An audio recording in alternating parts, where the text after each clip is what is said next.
And hello guys, we welcome you back at our Web Promo SEO Day.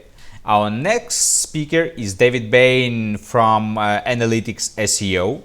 And David in his presentation will try to stop an ongoing war between SEO specialists and content marketeers. And personally, me being involved in this war for like 5+ years, I'm very interested in how it's going to turn out. David, you have the floor.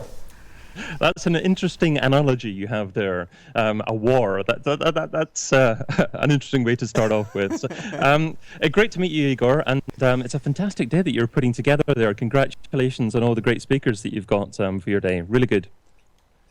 So it's great to see you all. It's great to see everyone watching. Hopefully we'll receive a few comments here. It'd be good to interact with people. So what I'll do is I'll start sharing my screen just now. So if you bear with me just for 1 second. I'll get the right screen up here, and there we go. You should be seeing my screen share. So, wonderful. Okay, so who am I? I'm head of growth for analyticsseo.com. I'm also host of a weekly show called This Week in Organic. So that's obviously where you can find out a little bit more about me. Let's get my mouse to the correct screen and start going. So what we're going to cover today? Well, we're going to look at 3 different areas. Number 1, why SEOs and content marketers don't like to talk to each other. Igor brought it up a level by saying are at war. Wow, okay, so maybe some people are at war. Number 2, why focusing on why will help SEOs to communicate more effectively. And also number 3, how to take the guesswork out of content marketing. So let's get on with what we're going to talk about today. Now, one of the guests that I had on This Week in Organic was Rebecca Lieb, and she's spoken at quite a few different conferences. And here's a synopsis of what she said.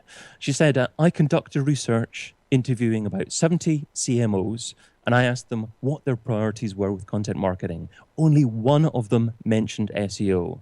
So she's saying that senior marketers have their eyes on bright, shiny objects very much at the expense of fundamental toolkits. And a result, content marketing gets everything and SEO gets nothing at all.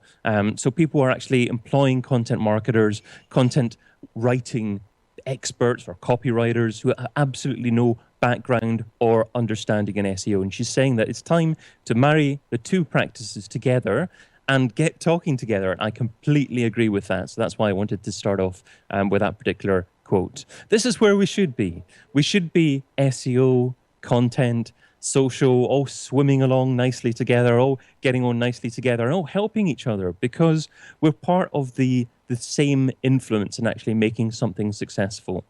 An SEO should be doing the technical research, obviously focusing on website performance and making sure that it's a great user experience as well nowadays. But also in terms of keyword focus, providing that information to content marketers and working together to actually decide on what pieces of content to focus on. And of course, social marketers should be involved with that as well and actually schedule the content into their calendar and know what they're going to be doing this week from next. A lot of social interactors maybe do that and just interact with people rather than actually be proactive and are involved with SEO and content marketers. And hopefully the future will mean that these 3 disciplines are working a little bit more closely together. But unfortunately, at the moment, it's actually a little bit more like this. So Marcus Sheridan is an excellent content marketer. And this is a post he wrote some time ago, but it's a bit unfortunate, I think, because the title of the post is Content Marketing Overtakes SEO as Google's Quest to be Human Continues. And this just emphasizes in everyone's mindset that content marketers and SEOs are different people, different disciplines. And I think we need to converge. We need to start actually not only understanding each other, but actually perhaps even participating in each other's discipline. And I hope the future is a little bit more like this. But of course, we continue to see lots of quotes like this online. Here's a quote: I'm beginning to believe that search engines are dead-end technology and fretting over where your site comes up is a big waste of time. So that quote comes from a website called the Online Advertising Discussion List. So that could be a quote that you would see on any kind of forum nowadays. But the thing about this quote is it's actually from 1997. So a long, long time ago, 18 years ago. quite phenomenal. And that was before this happened. In 1998, Google incorporated. So even before Google started, people were starting to say things like search engines, SEO wouldn't be around for much longer. So I don't think there's too much to worry about. However, we're seeing these kind of tweets, these kind of articles all the time here. Here's a tweet. If you do SEO for a living, you'll be out of business or irrelevant in 3 years' time. But let's have a look at the date. November 2008. We're 4 years on from that. And of course, SEO is well and truly still here at the moment. So it's not going anywhere.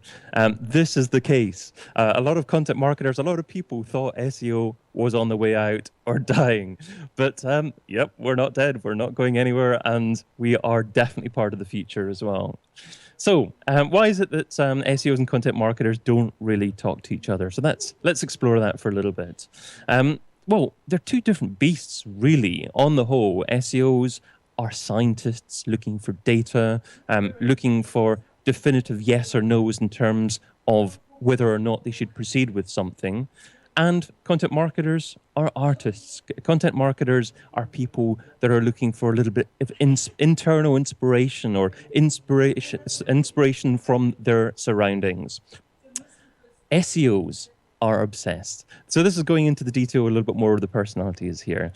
SEOs focus on things like rankings to a negative amount, really. We all know SEOs, perhaps even ourselves, that every single morning and perhaps every single night we think, okay, how am I performing now? How am I performing now? And that's perhaps at the detriment to a few other things. But content marketers are emotionally led. They let their heart read everything. If things don't work out for them, everything else can just be forgotten about. They're just not happy at all. SEOs are tunneled visioned. There's only certain things that matter to SEOs. No matter what is going on in their surroundings, SEO are focusing on how many links they're building, how their website's performing, what their conversion rates are, all these kind of metrics that SEOs focus on. Content marketers get distracted. If you ask a content marketer to do something, perhaps they'll start off and they'll have lots of great ideas, and through those ideas, they'll end up thinking about something entirely different, and your project doesn't get finishes. This is not the case with every single content marketer, but it's just a fun look at the two different disciplines. SEOs can't stop. They don't know when the off button is. Maybe they'll get home after a long day at work, and then they'll open up their laptop and start looking at their rankings again, and they can't switch off from that particular discipline. And content marketers can't stick with the one thing. They'll do lots of things at the same time, and it's much more less likely for something to get finished. But newsflash, we can help each other. We can work very closely and effectively together, support each other, and do a lot better when we do that. So let's have a look at the definitions of the different disciplines and actually see what the differences are between the two. So in terms of content marketing, the definition here is it's about creating and distributing relevant and valuable content. Okay, that's fair enough. And then at the bottom here, with the objective of driving profitable customer action. Let's have a look at SEO. SEO is the process of affecting the visibility of a web page or a web page in search engines' natural or unpage search engine results. What's the differences between both of these descriptions, both of these definitions? This bit at the bottom here, with the objective of driving profitable customer action. The definition in Wikipedia of search engine optimization doesn't have an outcome in mind. It's talking about the process, not the outcome. And that's the challenge with SEO. With SEO, we're too focused on the technicalities of how things happen rather than actually what we're looking to achieve. And that's our problem when we try and explain SEO to other people. We've all been there trying to introduce someone to SEO. And of course, we're a little bit too complicated with what we try and do. We're passionate about what SEO is, but we go into detail that just isn't necessary for someone finding out about SEO for the first time. And we do exactly the same kind of thing in front of clients. If we've worked in an agency before, if we are working in an agency, I'm sure we've all experienced this kind of situation where you're an SEO person, you go along to meet a client for the first time, you're passionate about it, and of course, after 10 minutes of you explaining about 301 redirects, canonicalization, and whatever other snappy phrase you want to come up with, the client switching off and just not wanting anything to do with it at all. So we've got to get away from the technical description of what SEO is and focus more on why we do SEO. And this is a wonderful video to check out. It's a guy called Simon Sinek. So if you haven't seen this video before, I would highly, highly recommend that you check this out. It's called People Don't Buy What You Do, They Buy Why You Do It.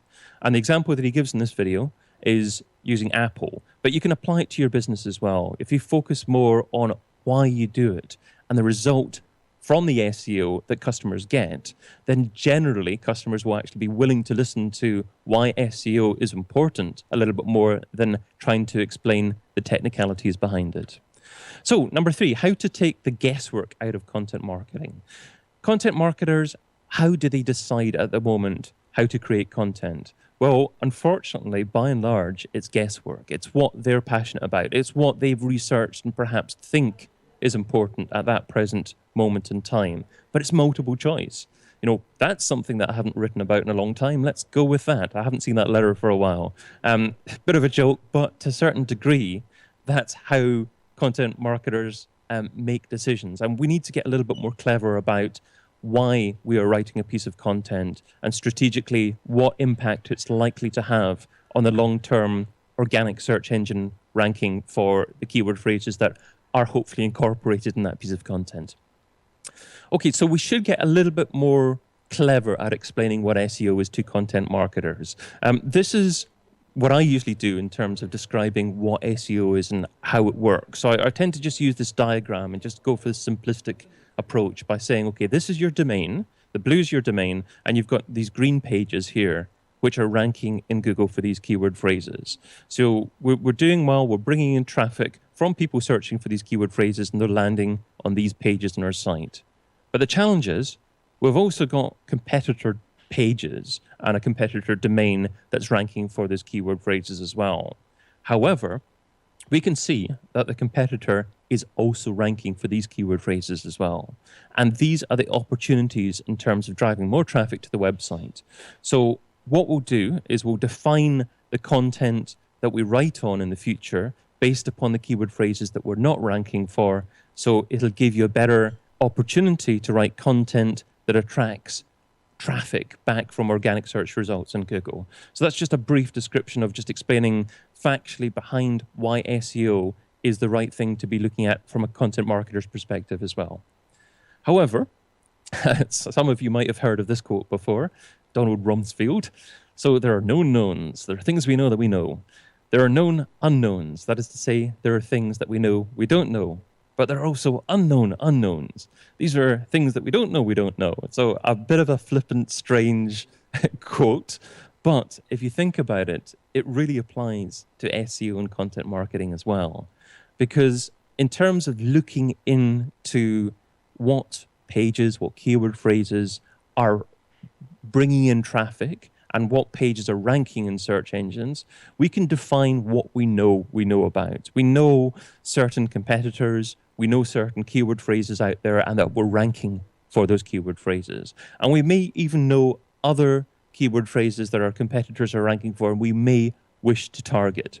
But the challenge is with SEO is actually defining competitors that are also ranking for keyword phrases that we may not know about. So perhaps we know about the competitors, we don't know all the keyword phrases that they're ranking for. Drilling out even further, these are the competitors that we don't know about at all, and we also don't know about the keyword phrases that they're ranking for. And if you look at the very top right-hand side, we can actually see domains out there that are ranking in our market, but the majority of other businesses in the market aren't ranking for those phrases. So they're the real unknown opportunities. And we're working at this internally to try and solve this. You know, other big data companies are working hard at doing this. And it's a challenge for SEOs, but SEOs need to get better at defining the unknown unknowns and not sticking with the things that they definitely know about for their own marketplace. So what do you do when you get the big data?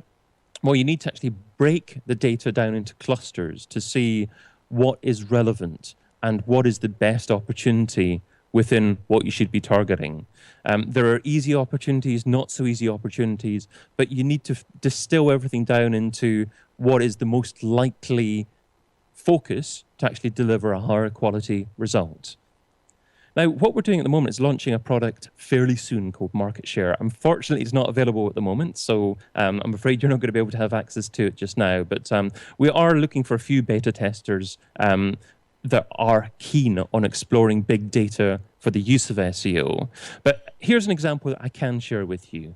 So there's a website called greatbritishchefs.com, and we did a big look into their total marketplace. And of course, when you drill into everything in terms of who the competing domains are, naturally, initially, you'll end up pulling out big domains that rank for everything. So things like Wikipedia, things like BBC, all those kind of big sites. But you also get relevant competitors as well. So the key is not getting big data. It's actually making sense out of the big data.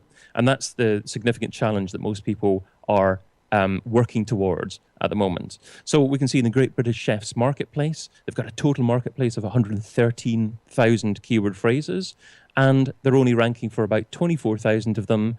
But in terms of visibility, most SEOs are fairly comfortable with a visibility type metric in that we'd expect a higher click-through rate for a higher position on a search engine result. So that's where we calculate a visibility score for it. And then we can actually calculate a total market value. So we can say the market value of their organic search is about 115,000 compared with about 6 million out there. After that, we'll look at taking the data and distilling it down, filtering it. So we're focusing on 4 different areas: identifying core niche competitors, analyzing the performance of existing keywords and pages, suggesting new keywords for existing pages, and suggesting new keywords for new pages. So I know we don't have a whole lot of time to look into that, but I just want to cover a couple of principles that SEOs should be focusing on and looking to use big data for. So identifying core niche competitors. You need to first of all distill your competitors down into your core niche competitors. That's the most important segment to be looking at initially, the most important quadrant. And if you do that, and you do that from big data, you will definitely find competitors that you never even knew existed. Number 2, existing keywords and existing content. So you need to establish which keyword phrases are the quick win opportunities. So obviously these tend to be the keyword phrases that you're already ranking for, but maybe ranking for between 5 and the bottom of page 2 or so. So a bit of SEO work will improve that. Maintain ROI. Those are the opportunities to look at where you actually are ranking well for, maybe positions 1, 2, and 3, but they're bringing in significant traffic. So you need to keep on tracking and keep on maybe providing a little bit of a boost to over time. And then your long-term opportunities here as well. So in this opportunity, chefs, Michelin, pineapple, those are clusters of keywords that are opportunities for the longer term. Number 3, new keywords and existing content. So these are keywords that you aren't ranking for at the moment, but you do have existing content that you may be able to tweak to rank for those keyword phrases. So those could be excellent quick win opportunities as well. And number 4, new keywords and new content. So these are a little bit more longer term because you need to get the content written. And this is where the relationship with the content marketers really come into fruition, because you need to work closely to actually make sure that they're writing the right content, they're targeting the right keyword phrases, and they're comfortable with why they should be doing that there as well. So that's my 20 minutes or so in terms of what I wanted to explore. In terms of the 3 core areas of focus, I just wanted to touch on why SEOs and content marketers don't talk to each other. They're different types of people, but just because you're a different type of person doesn't mean that you shouldn't try and understand the other person's perspective. I think both of us, SEOs and content marketers, need to be better at doing that and hopefully set aside time on a weekly basis to understand each other and work together and have that long-term plan and really find each other valuable, because we can work effectively together and we offer value for each other. Number 2, why focusing on why will help SEOs to communicate more effectively. SEOs in general are too technically focused. We need to be thinking about things from the big picture perspective and try and explain SEO from the rest of the world's perspective, not an SEO's perspective. And number 3, we need to get better at taking the guesswork out of content marketing. A lot of SEOs are focusing on keywords based on known competitors and not doing anything more in terms of developing who their whole marketplace is, who all their competitors are, and where all the keyword phrases are for their whole marketplace as well. So we need to help content marketers take the guesswork out of content marketing as well.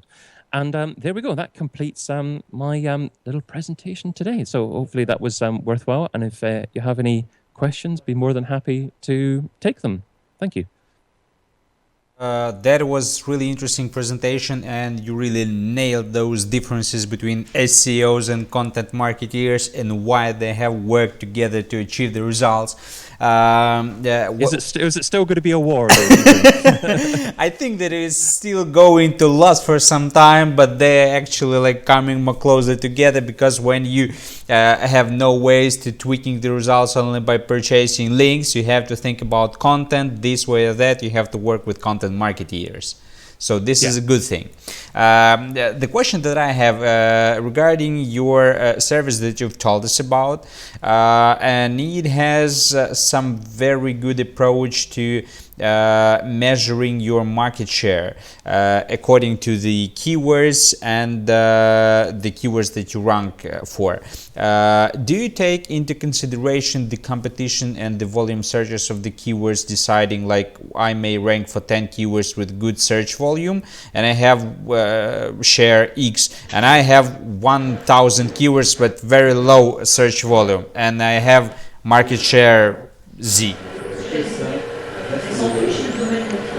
Yes, sorry, you cut out a little bit there actually, but I think I got the gist of what you were asking there. Yes, we try and, I mean, the initial focus is to get the total coverage of the whole marketplace, and if that can be done, then we can get a true vision on who all the competing domains are in the marketplace. Because the challenge with most pieces of competitor analysis is they're based upon what a business already knows as their competitors, and you're putting in existing competing domains, and then you're benchmarking your progress based on that. So you need to do an independent massive crawl on everything that's potentially competitive in your marketplace, and then the challenge is, you know, because you get so much information back there, is distilling it down to something really meaningful, and that's what we're actively working on at the moment. But we're, you know, through those 4 steps,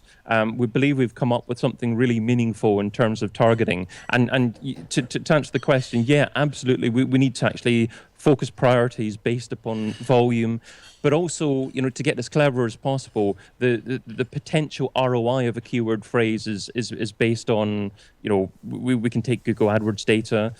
Ideally, we'd also be able to take data based upon conversion rates from that website as well.